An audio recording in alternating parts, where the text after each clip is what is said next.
अस्सलाम वालेकुम स्टूडेंट्स। उम्मीद करता हूँ आप सब ठीक ठाक खैरियत से होंगे। आज के इस लेक्चर में मैं आप लोगों के साथ जो आईएएस डिस्कस करने लगा हूँ वो हमारा है आईएएस 23, इंटरनेशनल अकाउंटिंग स्टैंडर्ड 23। और इसका नाम है बोरोइंग कॉस्ट। ठीक है। अच्छा, हर आईएएस की तरह इसमें शुरू में इसके जो है वो इंडेक्स है, कोर प्रिंसिपल्स है, स्कोप है, यानी कि ये कहाँ अप्लाई होगा। तो इसको हम रीड कर लेते हैं। बोलते हैं N entity shall apply this standard in accounting for borrowing cost. Borrowing cost क्या चीज़ होती है इसकी डेफिनेशन आगे आएगी, लेकिन कहता है कि ये स्टैंडर्ड बोरोइंग कॉस्ट के लिए अप्लाई होगा। The standard does not deal with the actual और imputed cost of equity including preferred capital not classified as a liability. यानी कि ये स्टैंडर्ड जो है वो कॉस्ट ऑफ इक्विटी के साथ डील नहीं करता, विच मींस कि अगर शेयर होल्डर्स ने कंपनी को कोई पैसा दिया है या कोई प्रेफरेंस शेयर होल्डर्स हैं जिसको आप लाइबिलिटी के तौर पर क्लासिफाई नहीं कर रहे हो, इक्विटी ओनर्स के तौर पर क्लासिफाई कर रहे हो, तो उनको जो रिटर्न पे होता है उस पर ये स्टैंडर्ड अप्लाई नहीं होगा। ठीक है जी। अच्छा, an entity is not required to apply the standard to borrowing cost directly attributable to the acquisition construction और प्रोडक्शन ऑफ। यानी कि और कहाँ अप्लाई नहीं होगा। ए अ क्वालिफाइंग एसेट, कोई क्वालिफाइंग एसेट हो। क्वालिफाइंग एसेट सर क्या होता है, आगे आएगी definition. Measured at fair value, जिसको आपने फेयर वैल्यू पर मेजर किया हो। ठीक है। और फिर उसकी एक एग्जांपल है। और कहाँ अप्लाई नहीं होगा, इन्वेंट्रीज दैट आर मैन्युफैक्चर्ड और otherwise produced in large quantities on a repetitive basis. या कोई भी ऐसी इन्वेंट्री। इन्वेंट्री क्या होती है, आईएस 2 के लेक्चर में डिस्कस किया था कि इन्वेंट्रीज क्या होती हैं। और अगर वो मैन्युफैक्चर हो रही हैं या प्रोड्यूस हो रही हैं लार्ज क्वांटिटीज में, यानी कि बहुत ही बड़ी तादाद में, ऑन अ रिपीटेटिव बेसिस, तो उस पर अप्लाई नहीं होगा। तो सर क्या ये उन इन्वेंट्रीज पर अप्लाई हो जाएगा जो लार्ज क्वांटिटीज में प्रोड्यूस नहीं हो रही हैं और रिपीटेटिव बेसिस पर प्रोड्यूस नहीं हो रही हैं? हाँ, उन पर ये अप्लाई होगा। कैसे सर? देखें, जब हम बोरोइंग कॉस्ट की एप्लीकेबिलिटी देखेंगे ना, और वो किन चीज़ों पर अप्लाई होता है या क्वालिफाइंग एसेट्स में क्या क्या आता है, तो उसमें सबसे पहले इन्वेंट्री लिखा हुआ। तो ऐसा नहीं कह सकते हम कि इन्वेंट्री पर अप्लाई नहीं होता। बहरहाल ये उन इन्वेंट्रीज पर अप्लाई नहीं होगा जो मैन्युफैक्चर करी जाती हैं, प्रोड्यूस करी जाती हैं लार्ज क्वांटिटीज में, यानी कि बल्क में, ऑन रिपीटेटिव बेसिस, यानी कि रोजमर्रा या बहुत रेगुलरली। अच्छा, बोरिंग कॉस्ट है क्या? देखिए, बोरिंग कॉस्ट की एक सिंपल सी डेफिनेशन आप समझ सकते हैं कि इंटरेस्ट का एक्सपेंस जो है वो बोरिंग कॉस्ट है। बोरिंग का कॉस्ट मतलब कि आपने किसी से लोन लिया और लोन पर आपने इंटरेस्ट देना है, वो आपकी बोरिंग कॉस्ट है। आपने किसी से फंड्स बोरो करे और उसने बोला कि भाई 10%, 30%, 5%, 7%, 8% मुझे आप जो है वो इंटरेस्ट दोगे, वो आपकी बोरिंग कॉस्ट है। तो सर ये IS 23 जो है ये बोरिंग कॉस्ट को क्या डिस्कस करता है?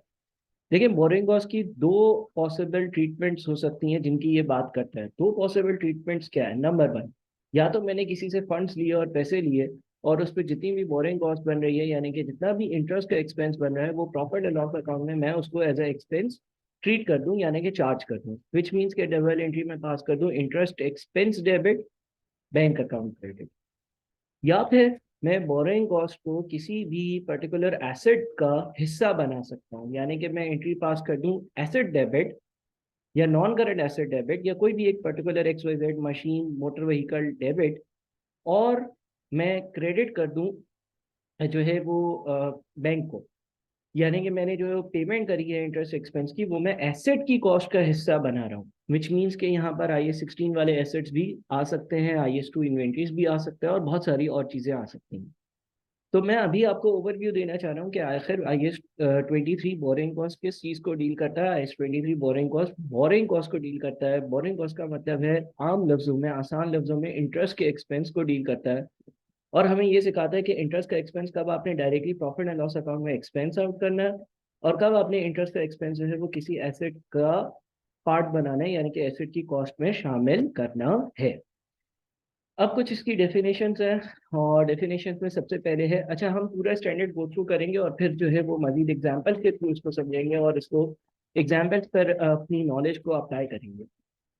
तो सबसे पहले बोलते हैं, this standard uses the following terms with meanings specified. इस स्टैंडर्ड में ये वाली टर्म्स यूज होंगी और उनके जो बताए गए किन्हीं के जो स्पेसिफाइड मीनिंग्स हैं वो यूज हो रहे होंगे।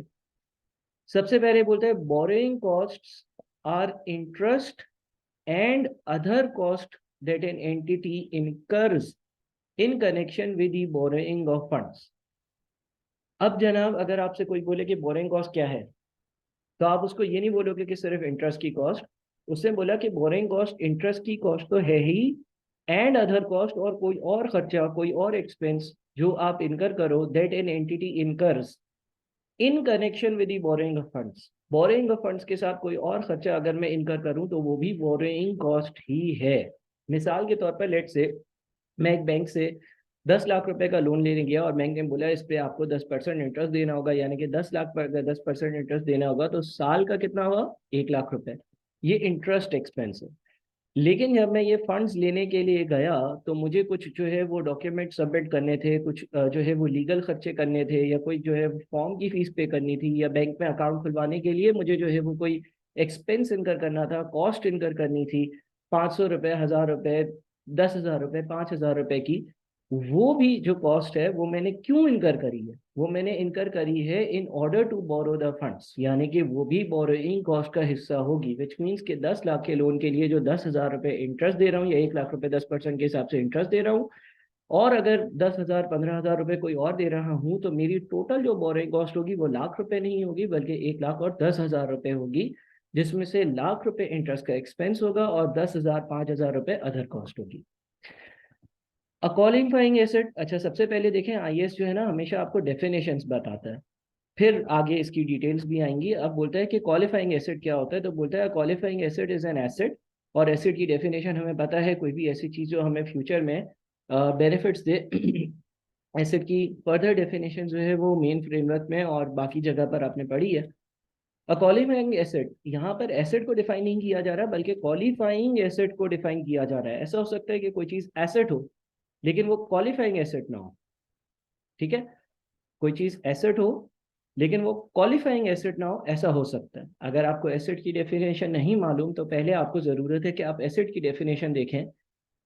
सबसे पहले तो आप ये देखोगे कि एसेट क्या है। आम हालात में कोई भी ऐसी चीज जो मुझे 1 साल से ज्यादा बेनिफिट देगी वो मेरा नॉन करंट एसेट, 1 साल के अंदर बेनिफिट देगी या फ्यूचर में बेनिफिट देगी वो मेरा current asset with in 1 year. लेकिन यहाँ पर बात हो रही है क्वालिफाइंग एसेट की, एसेट की डेफिनेशन की बात नहीं हो रही। एसेट की डेफिनेशन तो एक आम सी बात है जो आप समझते हैं। यहाँ पर वो बोलता है qualifying asset is an asset that necessarily लाजमी तौर पर takes a substantial period of time to get ready for its intended use और से।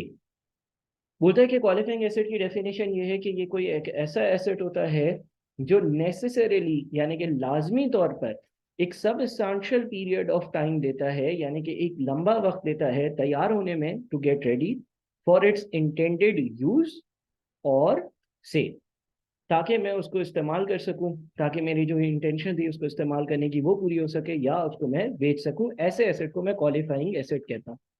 तो qualifying asset is an asset that necessarily लाजमी तौर पर takes a substantial period of time.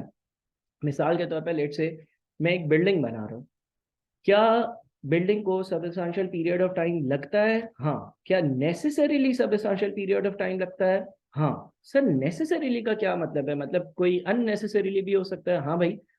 Late से मैं तुम्हें एक मिसाल देता हूँ। लेट से तुम्हें जो है ना वो लेट से एक तुम्हारा जो है वो बेडरूम है, उसमें साइड पर जो है ना तुम्हें कोई सीमेंट का कोई काम करवाना है, यानी कि लेट से एक बड़ा सा हॉल है और हॉल में जो है ना वो एक दीवार बनाकर और उसको जो है ना वो 2 हॉल्स बनाने हैं, या लेट से कोई छोटा सा एसेट बनाना है जो कि छोटी सी कोई बिल्डिंग, छोटा सा कोई कमरा बनाना है, जिसको बनाने के लिए जो है ना वो मुश्किल से 3-4 घंटे लगेंगे, 2-3 मजदूर आएंगे, दीवारें बनाएंगे, बाकी सारी चीजें रेडी है। तो अब आप क्या कर रहे हो, अब आप जो है ना वो मजदूर को बोल रहे हो रोज आधा आधा घंटा काम करना, रोज आधा आधा घंटा काम करना।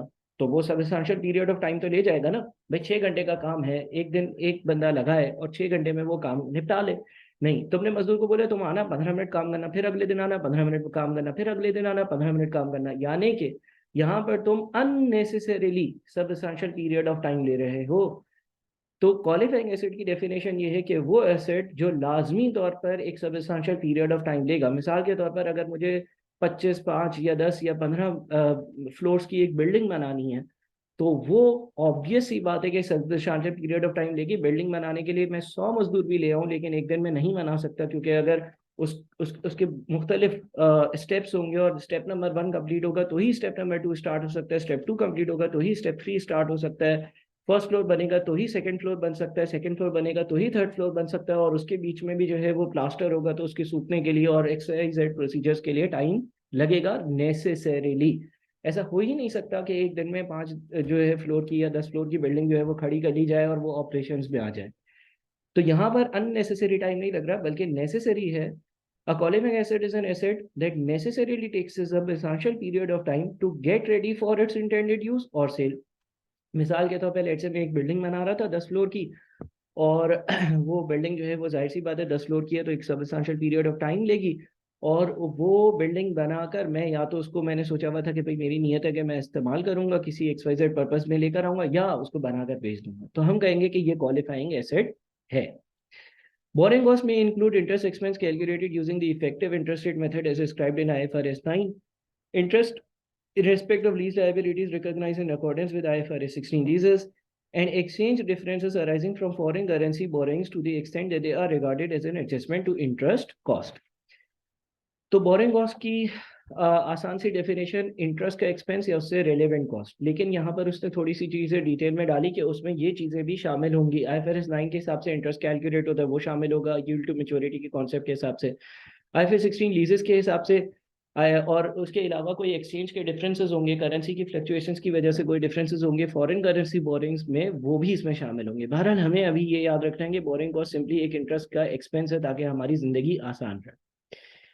डिपेंडिंग ऑन द सर्कमस्टांसेस, यानी कि बहुत सारे सर्कमस्टांसेस को अकाउंट फॉर करते हुए, any of the following may be classifying may be qualifying assets, may be depending on the circumstances, depending on the circumstances यानी कि आप वहां के देखोगे कि भाई सर्कमस्टांसेस क्या है, any of the following may be qualifying asset, हो सकता है, होता है, ऐसा नहीं लिखा।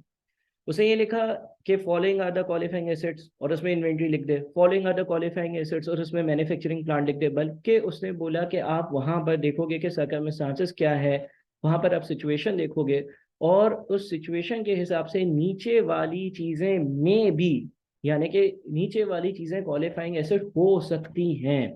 क्या क्या क्वालिफाइंग एसेट हो सकते हैं? इन्वेंट्री, इन्वेंट्री कब नहीं होगी वो इसने लिखा, इन्वेंट्रीज आर मैन्युफैक्चर और otherwise produce in large quantities on a repetitive basis, रोजमर्रा की बेसिस पर अगर मैं कोई इन्वेंट्री प्रोड्यूस कर रहा हूँ और उसको बेच रहा हूँ, बना रहा हूँ, बेच रहा हूँ, बना रहा हूँ, बेच रहा हूँ, तो वो मेरे क्वालिफाइंग एसेट में नहीं आएगी।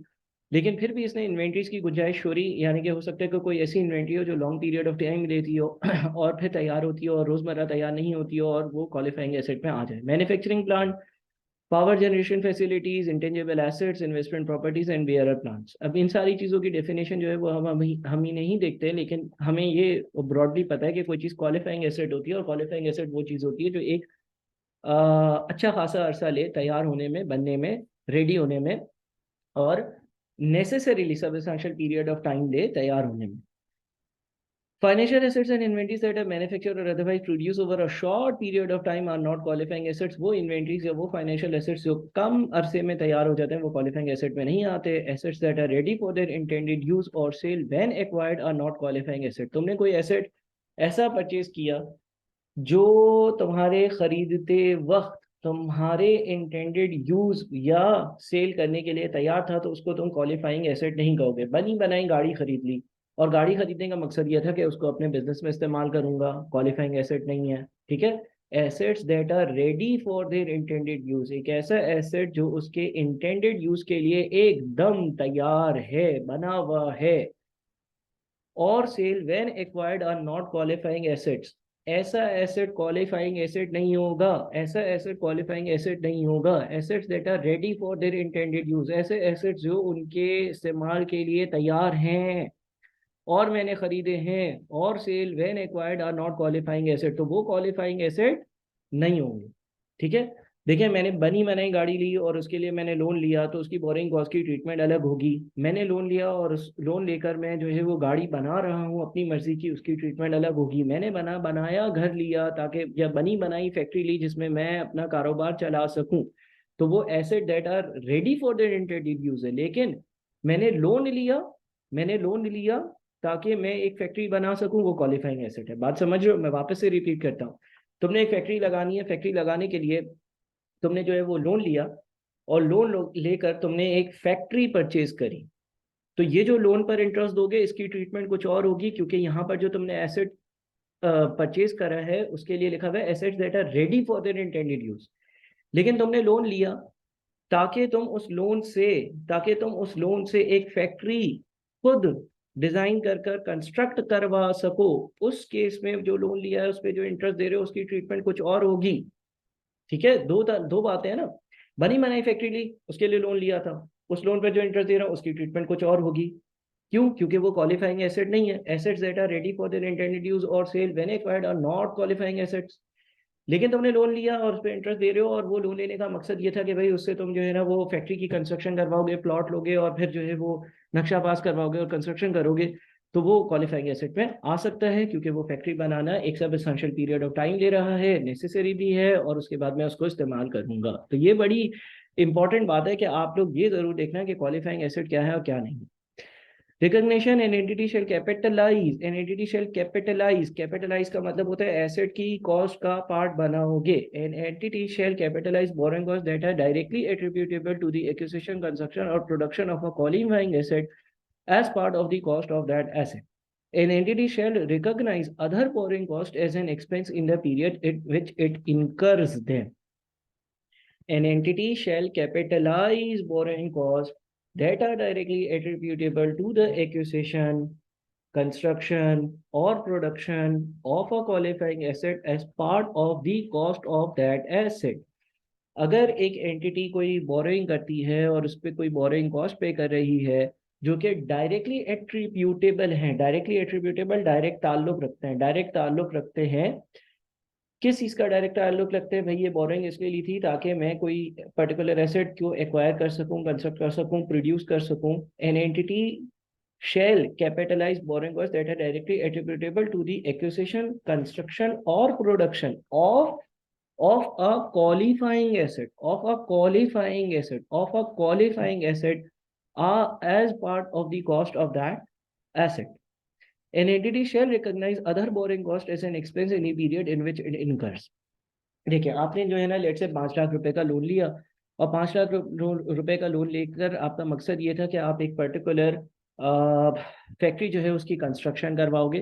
ठीक है ना, और कंस्ट्रक्शन जो है उसमें लेट से 2 साल लगेंगे, और आपको पता है कि 5 लाख रुपए का आपने जो लोन लिया ना, 2 साल बाद जब ये लोन वापस करोगे तो आपको 6 लाख रुपए लोन वापस करना पड़ेगा।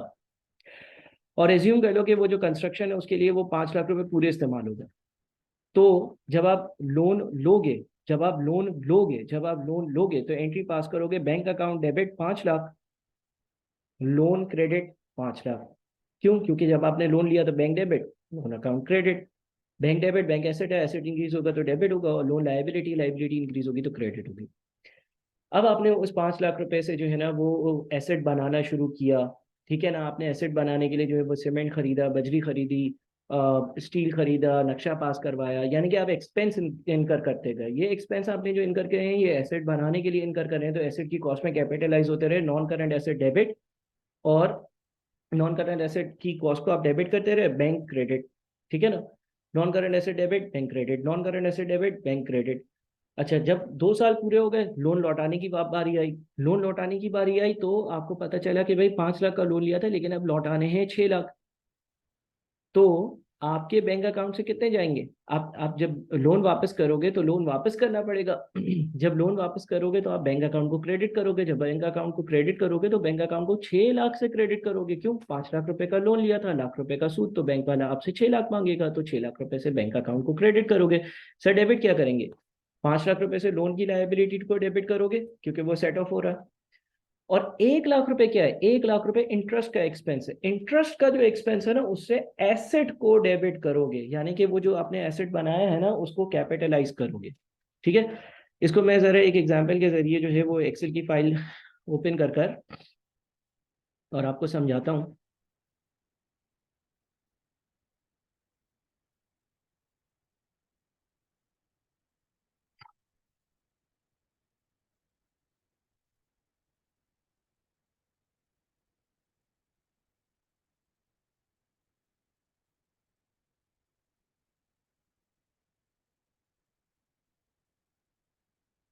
अच्छा जी, देखिए, an entity shall capitalize borrowing cost that are directly attributable to the acquisition, construction और production of a qualifying asset as part of the cost of that asset, and entity shall recognize other borrowing cost as an expense in the period in which it incurs them. आपने loan लिया 5 लाख का, आपने entry pass कर ली, bank account debit 5 lakh रुपए, और आपने loan account credit कर दिया 5 लाख रुपए।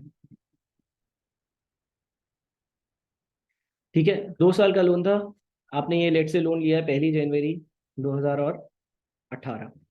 तो अब लोन वापस कब करना है? 18 पूरा गुजर गया, 19 पूरा गुजर गया, लेट से 31 दिसंबर 2019 को आपने जो है ना वो लोन और उसका इंटरेस्ट वापस करना है। ठीक है ना, मैं नॉन करंट करंट लाइबिलिटीज वगैरह या उस डिटेल में नहीं जा रहा, डायरेक्टली एक ही जो है वो कॉन्सेप्ट समझने के लिए हिट पास कर देंगे।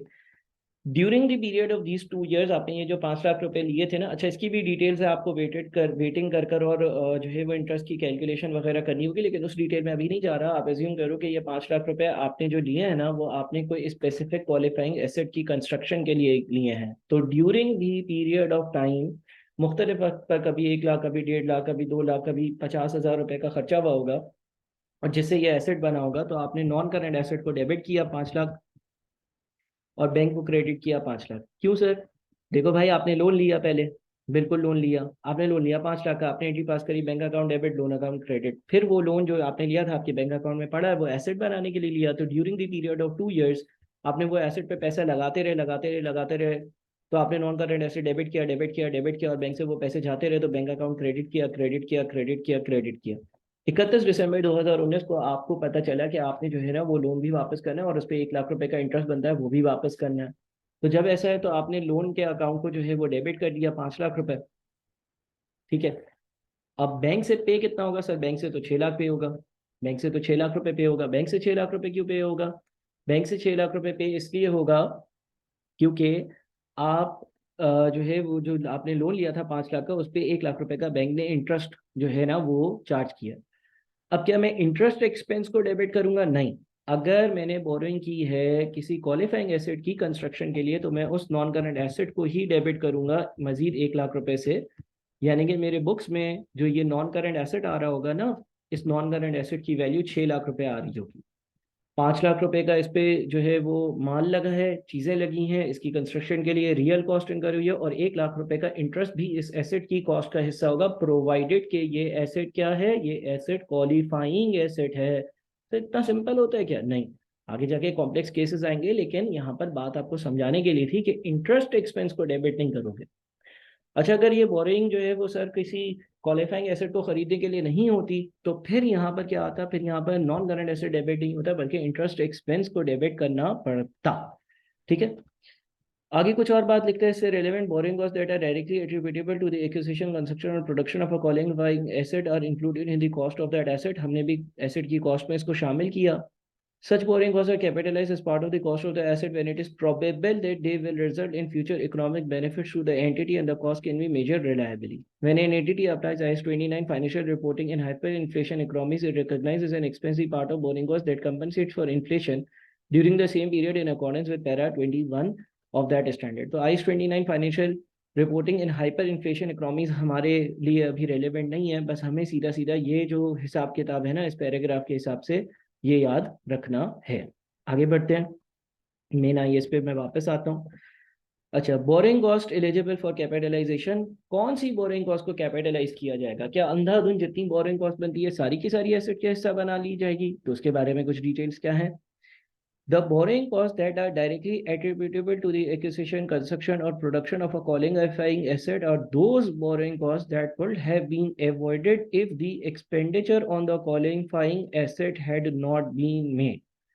When an entity borrows funds specifically for the purpose of obtaining a particular qualifying asset, the borrowing cost that directly relates to that qualifying asset can be readily identifiable. तर्जुमा करते हैं, समझते हैं। बोलता है the borrowing cost that are directly attributable to the acquisition, construction और production of a qualifying asset are those borrowing cost that would have been avoided if the capital expenditure on the qualifying asset had not been made. अब देखें, बोलता है कि वो वाली borrowing cost जिसको मैं डायरेक्टली एट्रीब्यूटेबल बोलता हूँ, मैं बोलता हूँ ना बोरिंग कॉस्ट जो है वो डायरेक्टली एट्रीब्यूटेबल है। भाई वो डायरेक्टली एट्रीब्यूटेबल का क्या मतलब है? बोलता है मैं जिस बोरिंग कॉस्ट को डायरेक्टली एट्रीब्यूटेबल बोरिंग कॉस्ट बोलता हूँ, directly attributable to the acquisition, construction और production of a qualifying asset, वो वाली बोरिंग कॉस्ट है जो अगर ये एसेट नहीं होता तो ये बोरिंग भी नहीं होती। ये जुमला याद रखना, अगर ये एसेट नहीं होता तो ये बोरिंग भी नहीं होती, वो मेरी डायरेक्टली एट्रीब्यूटेबल बोरिंग कॉस्ट है। यानी कि हर वो बोरिंग कॉस्ट जो इस एसेट के ना होने की वजह से अवॉइड करी जा सकती थी, वो डायरेक्टली एट्रीब्यूटेबल बोरिंग कॉस्ट होगी। वापस से जरा पैराग्राफ पढ़ते हैं और फिर एक एग्जांपल से देखते हैं। The borrowing cost that are directly attributable to the acquisition, construction और production of a qualifying asset are those borrowing cost that would have been avoided, जिसको अवॉइड किया जा सकता था, if the expenditure on the qualifying asset had not been made, अगर qualifying asset पर expenditure नहीं किया जाता तो वो बोरिंग नहीं होती, तो वो बोरिंग कॉस्ट जो है वो डायरेक्टली एट्रीब्यूटेबल बोरिंग कॉस्ट होती। मिसाल के तौर पर अभी जो हमने एग्जांपल ली, लेट से हमने वो 5 लाख की बोरिंग क्यों ली थी? क्या ऐसे ही हम बैंक गए, हमने बैंक को बोले आप 5 लाख रुपए दे दो, फिर हमने जो है वो एसेट बना लिया तो उसको कैपिटलाइज कर लिया? नहीं, हमने वो 5 लाख इसलिए लिए क्योंकि हमें पता था हमें ये फैक्ट्री बनानी है, हमें ये नॉन करंट एसेट बनाना है, हम ये जो पैसे ले रहे हैं ये डायरेक्टली एट्रीब्यूटेबल है। क्यों? क्योंकि हमारा उन पैसों का लेने का मकसद, 5 लाख रुपए का बैंक से उधार लेने का मकसद क्या था? उस एसेट को बनाना।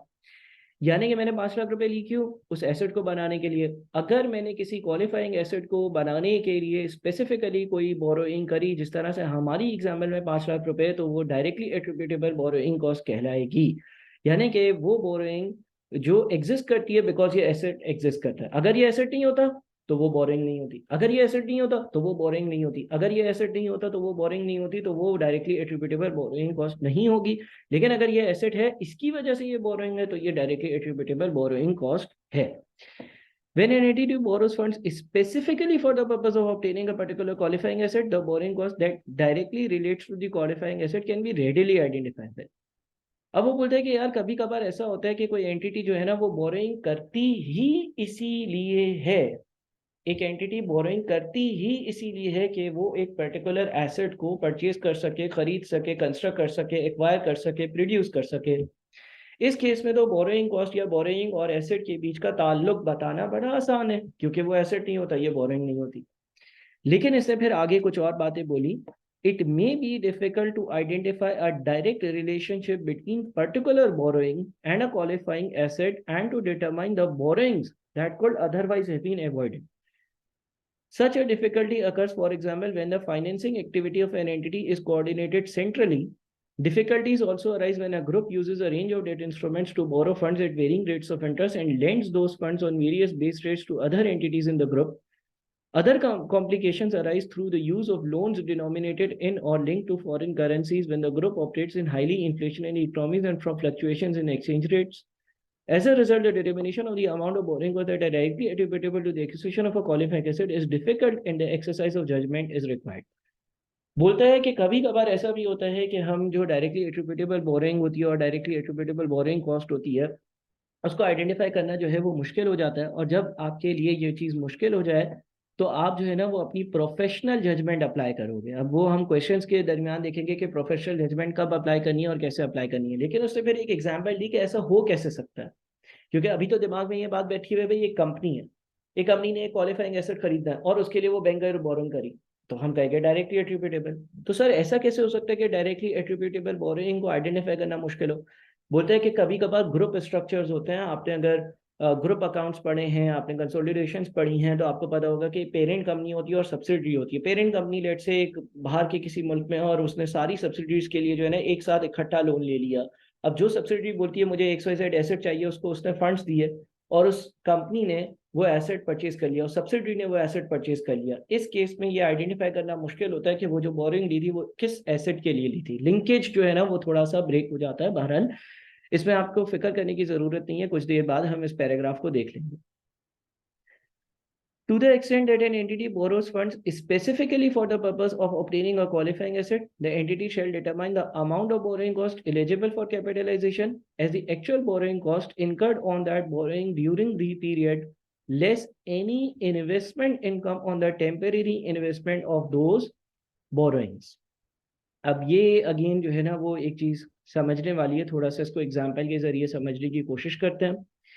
बोलते हैं to the extent that an entity borrows funds specifically for the purpose of obtaining a qualifying asset. एक कंपनी ने क्वालिफाइंग एसेट खरीदने के लिए जो है वो बल्कि मैं इसको पेस्ट करना चाहूंगा, एक मिनट रुकिएगा, मैं ज़रा पैरा 12 और 13 को पेस्ट कर दूं और फिर इसको शेयर करूं स्क्रीन को।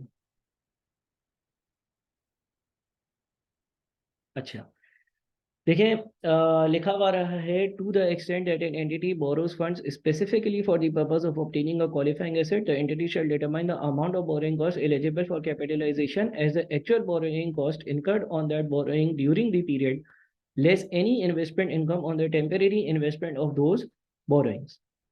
The financing arrangements for a qualifying asset may result in an entity obtaining borrowed funds and incurring associated borrowing costs before some or all of the funds are used for expenditure on the qualifying asset. In such circumstances, the funds are often temporarily invested pending their expenditure on the qualifying asset. In determining the amount of borrowing cost eligible for capitalization during a period, any investment income earned on such funds is deducted from the borrowing cost incurred.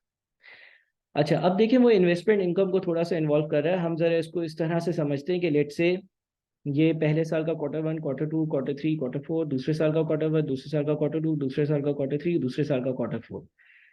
ये हम कह लेते हैं कि भाई ये हमारा जो है ना एक छोटू सा डायग्राम है, ठीक है ना। यानी कि मैंने क्वालिफाइंग एसेट के लिए जो है ना 2 साल के लिए बोरिंग करी है। Quarter 1 first year, quarter 2 first year, quarter 3 first year, quarter 4 first year, quarter 1 second year, quarter 2 second year, quarter 3 second year और क्वार्टर नंबर 4 सेकेंड ईयर। मैंने एक एसेट के लिए जो है ना 2 साल के लिए बोरोइंग करी है और मैंने जो है ना वो फंड्स बोरो करे, और मैंने जो फंड्स बोरो करे ना भाई मैंने वो इधर ही बोरो कर लिए। और मैंने जो फंड्स बोरो करे ना, सिंप्लिसिटी के लिए मैं कहता हूँ 1 लाख रुपए के फंड्स बोरो करे।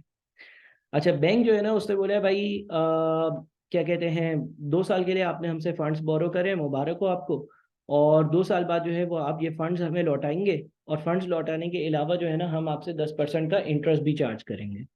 तो जब मैं 2 साल बाद ये फंड्स लौटाने जाऊंगा, एज्यूमिंग ए कंपाउंड इंटरेस्ट है, तो S is equals to P1 plus I power N. Bank मुझसे 1,21,000 रुपये लेगा। 1,21,000 में से जो बोरिंग कॉस्ट है वो कितनी है, जो बोरिंग कॉस्ट है वो कितनी है, बोरिंग कॉस्ट जो है ना वो 21,000 है। अच्छा, हम एज्यूम करें ये बोरिंग जो है वो क्वालिफाइंग एसेट के लिए डायरेक्टली एट्रीब्यूटेबल है, वो सारी चीजें पूरी हो गई, एसेट भी क्वालिफाइंग है। अभी क्वालिफाइंग एसेट की बहस नहीं है, अभी इन्वेस्टमेंट इनकम की बहस है। हमने ये पैसे ले लिए बैंक से, 1 लाख रुपए लिए, 2 साल बाद 1,21,000 वापस करने, 21,000 रुपए का इंटरेस्ट है। हम वो एसेट डेवलप करने के लिए, बनाने के लिए बैंक से पैसे लेकर आए और हमने वो एसेट बनाना शुरू किया। मान लो कि ये एक बिल्डिंग है।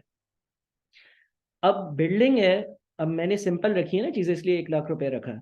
देखो 10,000 रुपए का लेट से प्लॉट है, ठीक है ना। अच्छा, 3 फ्लोर बनाने, एक फ्लोर पे 90,000 रुपए लगेंगे, 30,000 रुपए लगेंगे। 10,000 रुपए का प्लॉट आएगा, 30,000 रुपए में पहला फ्लोर बनेगा, 30,000 में दूसरा फ्लोर बनेगा, 30,000 में तीसरा फ्लोर बनेगा। यानी कि इस तरह से जो है ना सिंपल रखते हैं एग्जाम्पल को, और 1 लाख रुपए में ये पूरी जो बिल्डिंग है ये बन जाएगी, ठीक है ना। हम कॉस्ट की डिटेल में नहीं जाते यार, सीधी सीधी सी बात करते हैं। अब देखो यार, मान लो कि तुमने जो है ना वो जैसे ही तुम बैंक से पैसे लेकर आया ना, तुमने प्लॉट खरीद लिया। तुमने प्लॉट खरीद लिया ना, तो तुमने 1 लाख रुपए का लोन लिया था, उसमें से 10,000 रुपए, 10,000 रुपए कब कंज्यूम हो जाएंगे। 10,000 रुपए एज्यूम कर रहा हूँ मैं, बस बैंक से निकला और बराबर में वो एक दुकान थी, उसने बोला भाई 10,000 रुपए दो प्लॉट लो, 10,000 रुपए दो प्लॉट लो, मैंने उसे प्लॉट ले लिया। यानी कि ये डे वन पर जैसे ही लोन लिया ना उसी वक्त खर्च हो जाएंगे।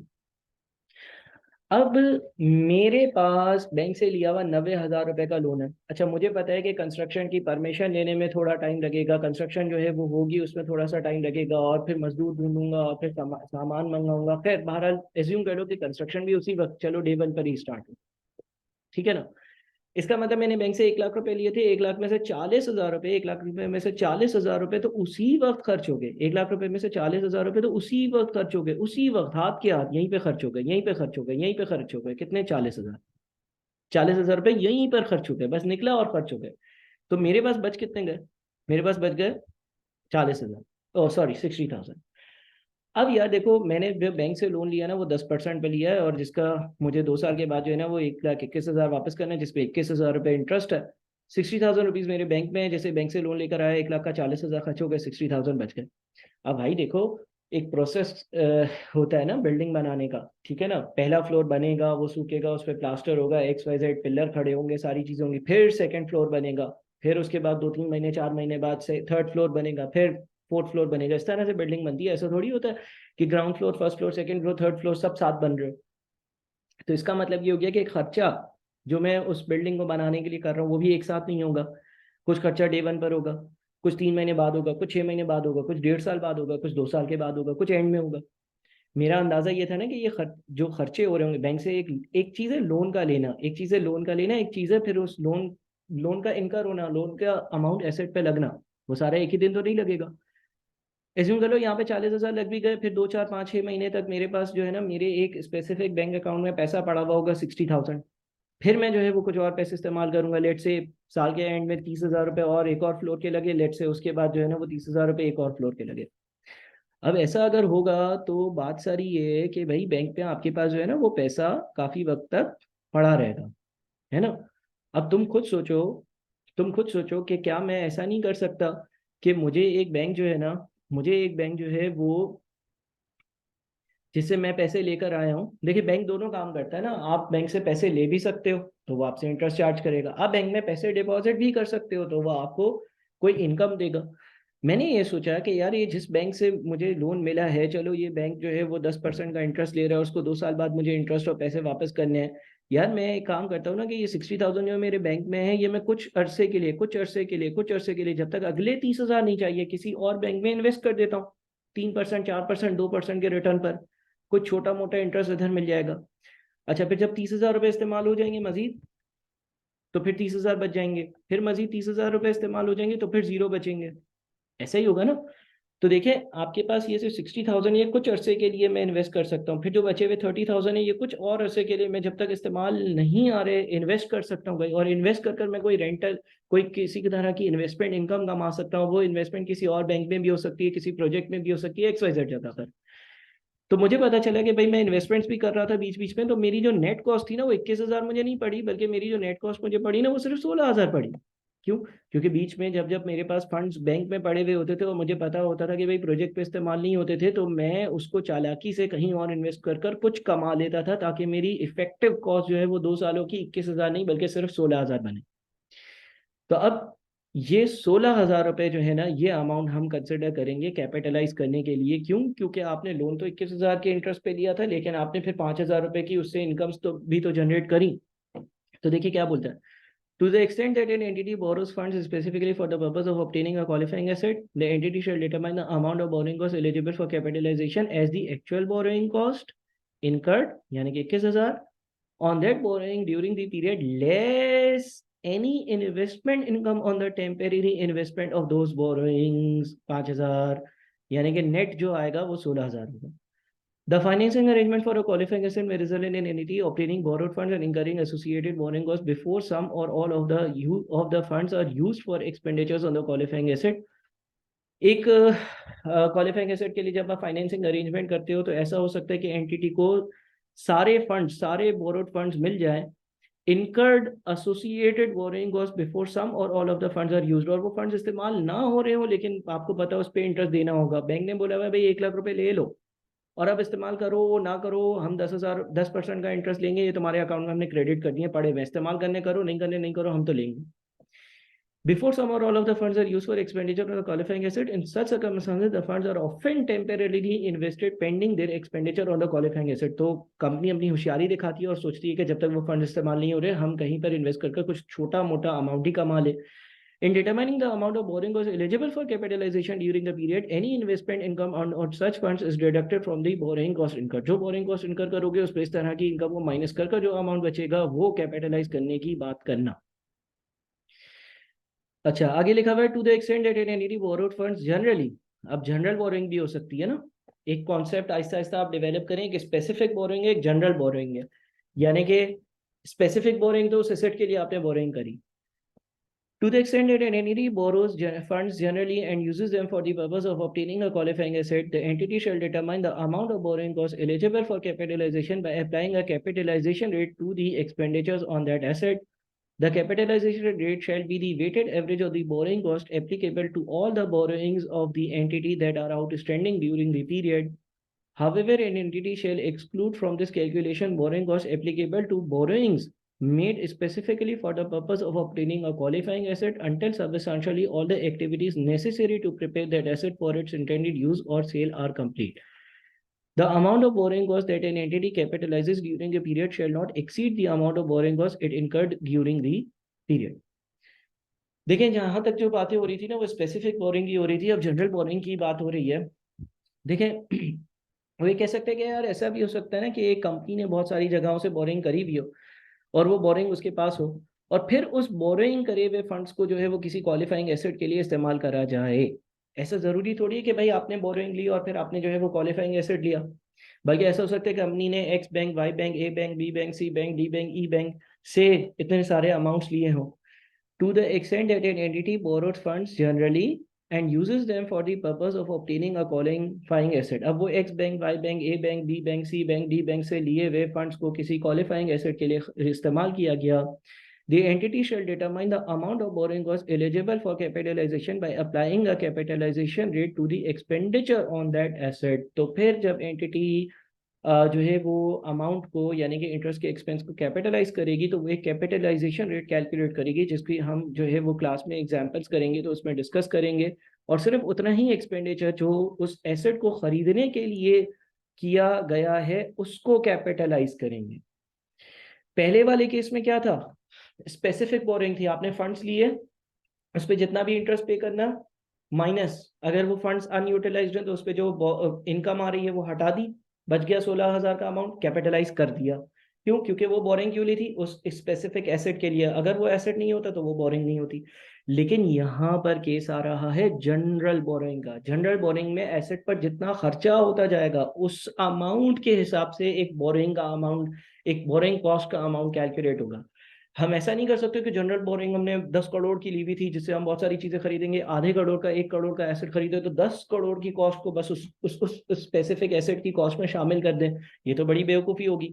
फिर हमें देखना होगा कि जितना जितना खर्चा होता जा रहा है उतने उतने खर्चे की किसी तरह से बोरिंग कॉस्ट कैलकुलेट कर कर वो अमाउंट कैपिटलाइज करेंगे। ये जरा मैं अभी जब हम सवालात करेंगे तो उसमें डिस्कस करूंगा। The capitalization rate shall be the weighted average of the borrowing cost applicable to all the borrowings of the entity that are outstanding during the period। ये कैपिटलाइजेशन रेट कैसे कैलकुलेट करना है, यानी कि किस परसेंटेज के हिसाब से इंटरेस्ट की कॉस्ट कैलकुलेट करनी है कैपिटलाइज करने के लिए, ये भी हम सवालों में डिस्कस करेंगे। पिछले केस में ऐसा नहीं था, पिछले केस में हमने जो बोरिंग दी थी उसका एक रेट था। यहाँ पर तो 100 बोरिंग्स होंगी, कोई 8% पे, कोई 9% पे, कोई 10% पे, कोई 11% पे, कोई 9.5% पे, तो कौन सा रेट यूज करेंगे। However, an entity shall exclude from this capitalization borrowing costs applicable to borrowings made specifically for the purpose of obtaining a qualifying asset until substantially all the activities necessary to prepare that asset for its intended use or sale are complete। लेकिन एक entity इस borrowing cost में उन boring cost को हटा देगी जो किसी स्पेसिफिक बोरिंग से पटिंग करती है। एक ही वक्त पर कंपनी ने कोई स्पेसिफिक बोरिंग भी ली हुई थी, जनरल बोरिंग्स भी थी, स्पेसिफिक बोरिंग किसी एक स्पेसिफिक एसेट के लिए थी और वो उस एसेट पे इस्तेमाल हो रही थी तो उसको हटा देंगे।